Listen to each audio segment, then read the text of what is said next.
Hello everyone, स्वागत है आप सभी बच्चों का इजी प्रेप पर। एक बार फिर से उम्मीद कर रहे हैं आप सबकी तैयारी बहुत ही ज़बरदस्त चल रही होगी। डियर स्टूडेंट्स, आप में से वो सभी बच्चे जिनको अक्सर एग्जामिनेशन में आंसर लिखने को लेके बड़े कंफ्यूजन रहते हैं कि सर हम लोग सब कुछ सही लिख कर आते हैं, उसके बावजूद हमें पूरे मार्क्स नहीं मिलते हैं या फिर ज़्यादा मार्क्स नहीं मिलते हैं, ऐसा क्यों होता है? ऐसा मेनली इसलिए होता है क्योंकि आपके पास में आंसर राइटिंग स्किल नहीं है। आंसर कैसे लिखना होता है इसके बारे में आपके पास जानकारी नहीं है। अगर आपके पास ये जानकारी होती है तो ऐसी कंडीशन में आप वहां पर मैक्सिमम स्कोर कर सकते हैं अपने लिमिटेड नॉलेज के साथ भी। आज के इस वीडियो में मैं आपको यही चीज बताने वाला हूं, तो आप सभी बच्चों को इस वीडियो को अंत तक जरूर देखना है जिससे कि आप सभी बच्चे मैक्सिमम मार्क्स अपने एग्जामिनेशन के अंदर अचीव कर सके। देखिए, मैं आपको बताता हूं, कोई भी एग्जाम जो आप अपने सेमेस्टर एग्जाम देंगे उसके अंदर आपके पास में 4 टाइप के क्वेश्चन आपको देखने को मिलेंगे। और ये क्वेश्चन कौन कौन से हैं जरा फोकस करते हैं। सबसे पहली कैटेगरी आती है हमारे पास में एमसीक्यूज। एमसीक्यू क्वेश्चंस में आपको सिर्फ ऑप्शन सेलेक्ट करना होता है, तो वहां पर आंसर राइटिंग स्किल का कोई रोल नहीं है। उसके बाद में जो क्वेश्चन आता है वो आता है आपके पास में थ्योरी क्वेश्चंस, या बोल सकते हैं थ्योरेटिकल क्वेश्चंस। फिर आपके पास में आएंगे यहां पर डेरिवेशन,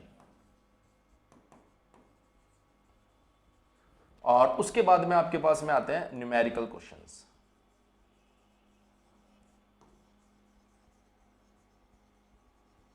ये 3 कैटेगरी के क्वेश्चंस होते हैं जिनको आपको ध्यान रखना होता है।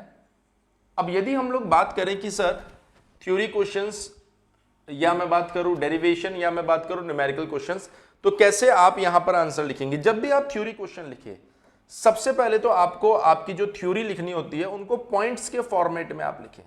बहुत सी बार बच्चे क्या करते हैं कि बड़े बड़े पैराग्राफ्स लिख देते हैं, और जब वो बड़े बड़े पैराग्राफ्स लिख देते हैं तो मैं आपको लिटरली बता रहा हूं, जो कॉपी चेक करने वाला होता है उसके पास इतना समय ना तो होता है, ना वो समय देना चाहता है। तो वो क्या करता है, वहां पर डायरेक्टली ऊपर से सिर्फ देखेगा कि शायद कुछ कुछ ठीक लग रहा है, उसके बेसिस पे आपको मार्किंग दे देगा और आगे बढ़ जाएगा। वो देखेगा भी नहीं आपने कितना डेप्थ में वहां पर एक्सप्लेन किया है। इसलिए आप कोशिश कीजिए कि वहां पर पॉइंट्स बनाकर उसको 2-2, 3-3 लाइन में एक्सप्लेन कीजिए।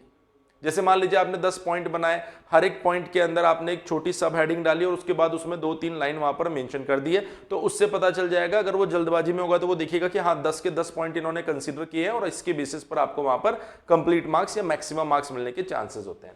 उसके बाद में बहुत सी बार ऐसा होता है कि जहां पर डायग्राम की जरूरत होती है हम डायग्राम बनाते ही नहीं है। तो आपको ये चीज ध्यान रखना है कि आपको आपके क्वेश्चन के एक्सप्लेनेशन में प्रॉपर डायग्राम बनाना है। और डायग्राम में जब आप नेमिंग करेंगे तो हमेशा हॉरिजॉन्टल एरोस को यूज करेंगे, या तो इस साइड या फिर इस साइड। मैंने खुद ने पर्सनली बहुत सारे बच्चों की कॉपी देखी है, वो डायग्राम बना देंगे ऐसा, और फिर ऐसे एरो बनाएंगे, ऐसे एरो बनाएंगे, ऐसे बीच में एरो बनाएंगे। मैं आपको बता रहा हूं कि जो अनऑर्गेनाइज्ड एरो आप बना रहे हैं वो कहीं ना कहीं आपके डायग्राम की प्रेजेंटेशन को खराब कर रहे हैं। आपने डायग्राम क्यों यूज किया? इसलिए यूज किया ताकि आपका प्रेजेंटेशन और बेहतर हो जाए, वरना लिखा तो सब कुछ है ही है। जहां जरूरत पड़ती है आपको वहां पर आप फ्लो चार्ट्स भी यूज कीजिए। जैसे मान लीजिए आपने पहले फ्लो चार्ट लिखा और बनाया, और उसके बाद में आपने क्या किया, उसको डिटेल्ड एक्सप्लेन कर दिया। तो यदि एग्जामिनर उस फ्लो चार्ट को देखेगा तो उसको आइडिया लग जाएगा कि हाँ इसके पास में कंप्लीट नॉलेज है, नॉलेज की कोई कमी नहीं है, इसने डेफिनेटली थ्योरी के अंदर सब कुछ प्रॉपर्ली एक्सप्लेन किया होगा। तो जब आप इस तरीके से चीजों को मेंशन करेंगे तो वहां पर आप लोगों को थ्योरी क्वेश्चन में मैक्सिमम मार्क्स मिलने के चांसेस होते हैं। उसके बाद बात करते हैं डेरिवेशन। अक्सर बच्चे डेरिवेशन देखते ही मैथमेटिकल इक्वेशन से चीजें चालू कर देते हैं, और वहीं पर गलती हो जाती है। और डेरिवेशन एक ऐसी चीज होती है जहां पर आपको मैक्सिमम नहीं 100% मार्क्स मिलते हैं। बस यहां पर आपको कुछ पॉइंट्स का ध्यान रखना है। नंबर 1, आप जब भी डेरिवेशन करें तो वहां पर आपको नोटेशंस साइड में बताना है कि सर मैं इस डेरिवेशन को करने जा रहा हूं तो मैं जिन जिन सिंबल्स को यूज ले रहा हूं वो किसे रिप्रेजेंट कर रहे हैं। उसके बाद में कोई भी डेरिवेशन जब हम करते हैं तो उसमें कुछ ना कुछ अजम्पशंस जरूर होते हैं, आपको उन अजम्पशंस को बताना है। यदि इसके अंदर आपको डायग्राम की नीड पड़ती है तो आप डायग्राम भी बनाएंगे, लेकिन डायग्राम के समय इन सब रूल्स को आप फॉलो करेंगे। उसके बाद में जब आप उसे डेराइव कर रहे हो उस समय अगर किसी थ्योरम की जरूरत पड़ रही है तो आप साइड में मेंशन करेंगे कि मैंने इस थ्योरम के माध्यम से ये स्टेप लिखा है। अदरवाइज वहां पर आपके मार्क्स कट सकते, ध्यान रखिएगा। और लास्ट में जब आपका रिजल्ट आ जाए तो कंक्लूजन को वर्ड्स में लिखना, कंक्लूजन जरूर लिखना। जैसे अगर आप कुछ प्रूफ करने जा रहे थे तो लास्ट में लिखना कि हाँ ऊपर दिए गए इक्वेशन के माध्यम से हम इस बात को बोल सकते हैं कि ऐसा ऐसा ऐसा होगा, जो भी आपको प्रूफ करने के लिए दिया गया है। मतलब क्या प्रूफ करने जा रहे हो, फिर प्रूफ करो, फिर आखिरी में लिखो कि मैंने प्रूफ कर दिया है, तब जाके आपके डेरिवेशन के अंदर भी आपको प्रॉपर मार्क्स मिलेंगे।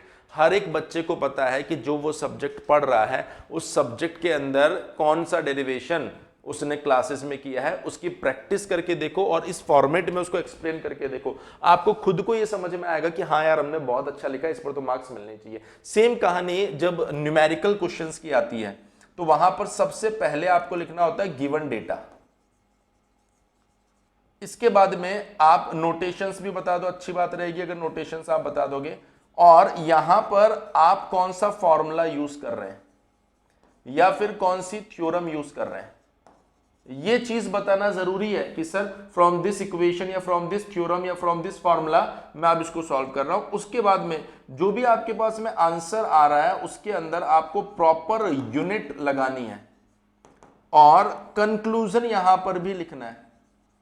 कंक्लूजन का मतलब क्या हुआ, लेट्स से सपोज आपको किसी सिलेंडर का रेडियस फाइंड करने के लिए बोला, तो अब आखिरी में इस चीज को लिखिए, that is the radius for the given cylinder will be 35 mm, whatever जो भी आपका आंसर आ रहा है। मैं आपको गारंटी के साथ बोल सकता हूं कि अगर आप इस तरीके से इन 3 तरह के क्वेश्चंस को एग्जामिनेशन के अंदर एक्सप्लेन करते हैं तो आपको वहां पर मैक्सिमम मार्क्स मिलने वाले हैं। और आपको अभी से इस चीज की प्रैक्टिस करते रहना है कि अगर एग्जामिनेशन में इस तरह का क्वेश्चन आता है तो मैं उसे बेस्ट कैसे रिप्रेजेंट करूंगा। जब आप उसे बेस्ट रिप्रेजेंट करेंगे तभी आपके सामने मैक्सिमम मार्क्स आने वाले हैं। आज के इस वीडियो में इतना ही। साथ ही मैं आपको ये बात भी बताना चाहूंगा कि अगर आपने अपने बीईयू सेमेस्टर एग्जामिनेशन के लिए इजी प्रेप की एप्लीकेशन डाउनलोड नहीं की है तो वहां से आप एप्लीकेशन को डाउनलोड कर लीजिए, प्ले स्टोर में मिल जाएगी आपको। और बीटेक सेमेस्टर का कोई भी batch, first semester, second semester, third, fourth, fifth, कोई सा भी बैच अगर आप लेते हैं तो अभी ऑफर में आपको सिर्फ 1499 रुपए में मिल रहा है। और कॉम्बो बैच लाइक 1+2, 3+4, 4+5, 5+6, कोई भी कॉम्बो बैच अगर आप लेते हैं तो वो अभी आपको 2499 में मिल रहा है। ये ऐसे बैच है जो डेडिकेटेड आपके सेमेस्टर बैच है जिसमें लाइव एंड रिकॉर्डेड दोनों क्लास मिल रही है आपको, live practice, regular doubt session, PDF notes, previous year question, और सबसे मजेदार चीज है कि यहाँ पर थ्योरी, न्यूमेरिकल, वो भी सब्जेक्ट एक्सपर्ट के द्वारा कवर की जा रही है। इसके बाद भी अगर आपको कोर्स से रिलेटेड या किसी भी तरह का कोई भी डाउट आपके दिमाग में आ रहा है तो आप हमारा हेल्पलाइन नंबर 7014639318 के ऊपर कॉल कर सकते हैं। आज की इस वीडियो में इतना ही। आप हमारे चैनल पर बने रहिए। इसके साथ ही जो हमने टेलीग्राम पर आप लोगों के लिए एक ग्रुप बना रखा है इजी प्रेप सेमेस्टर, उसमें भी जुड़ जाइए, जिससे आपको आपके एग्जामिनेशन के लिए लेटेस्ट अपडेट और इसके साथ साथ वीवीआई क्वेश्चंस भी मिलते रहेंगे। मिलते हैं नेक्स्ट वीडियो में जल्दी ही कुछ और इंफॉर्मेटिव सेशन के साथ। Thank you so much.